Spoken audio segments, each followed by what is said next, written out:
Palestinian militant group Hamas has said that Israel has offered a 45-day ceasefire if it releases half of the remaining hostages held in Gaza. However, a senior Hamas official said the Israeli ceasefire proposal crosses a red line with demands that the Palestinian militants disarm before any permanent end to the Gaza war.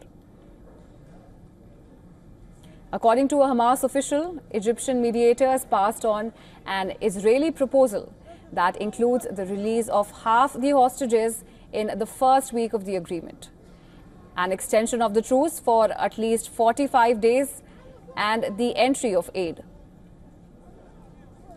The official added that the proposal included the disarmament of Hamas and all Palestinian armed factions in the Gaza Strip. As a condition for a permanent end to the war. Now, Hamas said it is studying the truce proposal received from mediators and it will submit its response as soon as possible.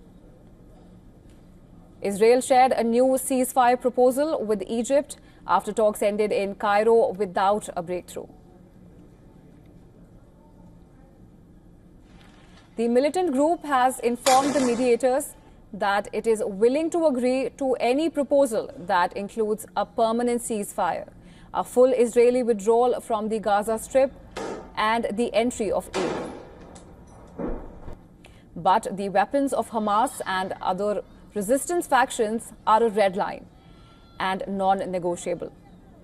The Hamas negotiators are going to Qatar, where the main mediation talks with Israel will be held.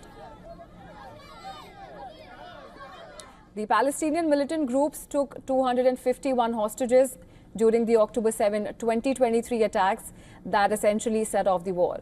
Now, some 58 are still held in Gaza, including 34 the Israeli military says are dead.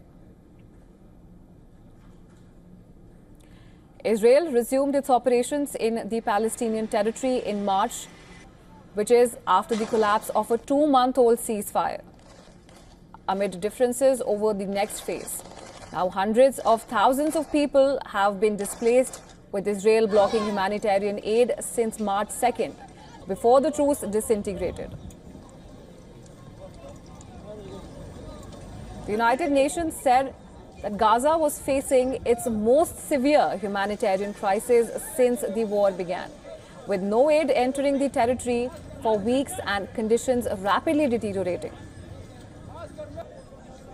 In other development, French President Emmanuel Macron urged reform of the Palestinian Authority as part of a plan for the West Bank-based body to govern a post-war Gaza without the Islamist movement Hamas. Macron called his Palestinian counterpart Mahmoud Abbas on Monday after announcing last week that France could recognize a Palestinian state in the coming months. Now, the statement sparked ire from Israel, but Macron said he hoped French recognition of a Palestinian state would encourage other nations to do the same.